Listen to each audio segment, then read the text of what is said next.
প্রশ্ন এসেছে জুলাই বিপ্লবের ধারণা পার্লামেন্ট ছাড়া পরিবর্তন করতে গেলে সাংবিধানিক প্রশ্ন আসবে। আমি আপনাদের কয়েকটি কথা বলি।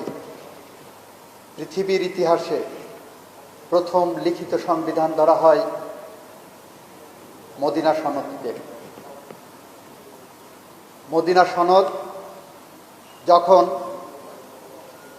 মদিনা শহর, তার পূর্ববর্তী যে নামটা ছিল, সেখানে যখন গোত্রে গোত্রে এমন হানাহানি দ্বিধা বিভক্ত ছিল, তখন মহানবী হযরত মুহাম্মদ সাল্লাল্লাহু আলাইহি সাল্লাম সমস্ত গোত্রকে, 8টি গোত্রকে একত্রিত করে একটি সমঝোতা চুক্তি স্বাক্ষর করেছিলেন, যেখানে 47টি ধারা আছে। তবে ইদানিং উইকিপিডিয়া বলছে 53টি ধারা।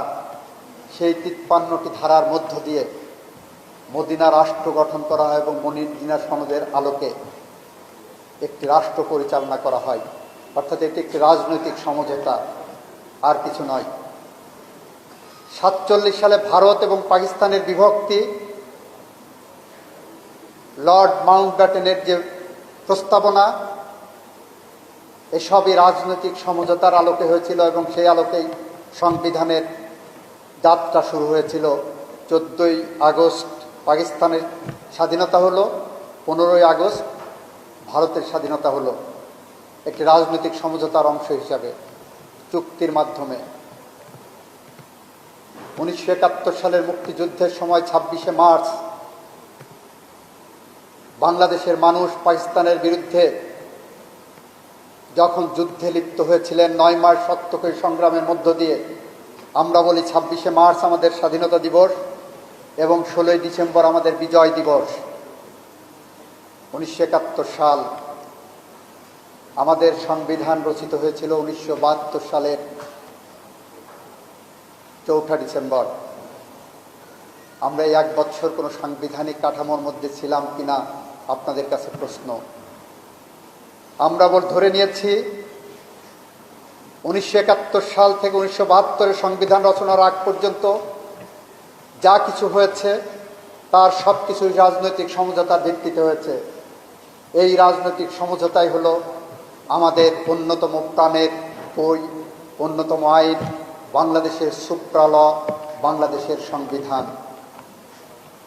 আমাদের সামনে সাংবিধানিক আরেকটি ইতিহাস আছে, সেটি হলো 90 সালের গণ অভ্যুত্থান।